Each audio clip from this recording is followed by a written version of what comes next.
The bishop's new program is modeled in part after a new interfaith ministry recently launched by the newly appointed Bishop of San Diego. From being a child refugee himself to now leading his Southern California diocese, Bishop Michael Pham is the first U.S. bishop to be appointed by our first U.S.-born Pope, Pope Leo XIV. I sat down with him in Baltimore amid the bishop's meeting to discuss his recent appointment and how being a former refugee shapes his leadership today. Here's Bishop Michael Pham on the record. Bishop Michael Pham, thank you so much for taking the time to speak with us. Thank you for inviting me to be in this interview with you, Catherine. Absolutely. Your appointment was one of the first actions that Pope Leo XIV took in his pontificate. What was your reaction when you realized you are the first U.S. bishop appointment from our first ever U.S.-born Pope? Well, it's such an honor to be the first bishop being appointed by our new pontiff, Pope Leo. And it was an exciting time for me on the day that I received a call from our nuncio, Cardinal Christoph Pierre. And he was in Rome just a couple of days after Pope Leo being elected. So I rushed into my office and I closed my door. I didn't know what to expect. And here it goes. After 2 days, Pope Leo being elected, and I received a call from the nuncio. It was surprising. But when I picked up the phone and Cardinal said, "Is this Michael Pham?" And I said, "Yes." Well, more concretely, as he said, "Is this Bishop Michael Pham?" And I said, "This is he." And are you in your office or with anybody? I said, "No, it's just by myself." And then he said, "Well, our new Pope Leo XIV had appointed you to be a Bishop of San Diego."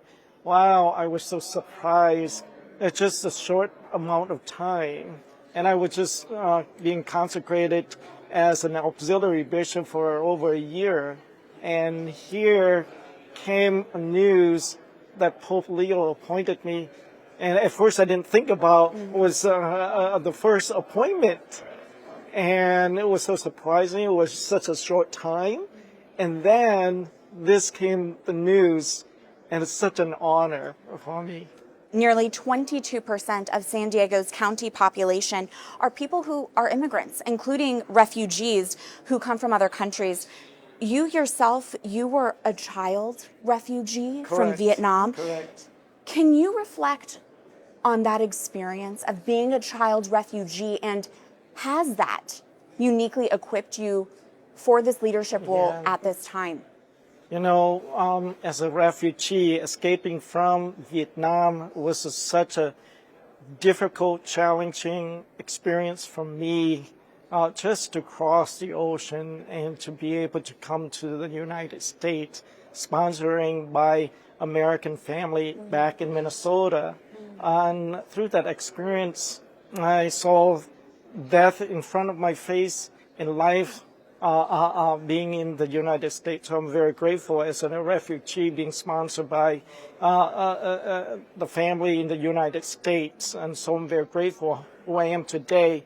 That's being in this country. And so I'm very grateful and seeing what people are facing today, especially our brothers and sisters of immigrants facing deportation, and the experience that I had back in Vietnam when the government was very difficult to people who are taken away from their home and putting them in prisons. Just the way how they treated people at the time, and seeing how people of immigrants here being treated by deporting them. So. And in fact, you founded and started an interfaith ministry called Faith, the Faith Initiative, Faithful Accompaniment and Trust and Hope, in which clergy and lay people accompany immigrants to their court hearings. Tell us your mindset and your mission and why you founded this, and what's the reaction to it then? Well, when we started this, and with all different faith tradition gathered together knowing this is important to all of us as a human family.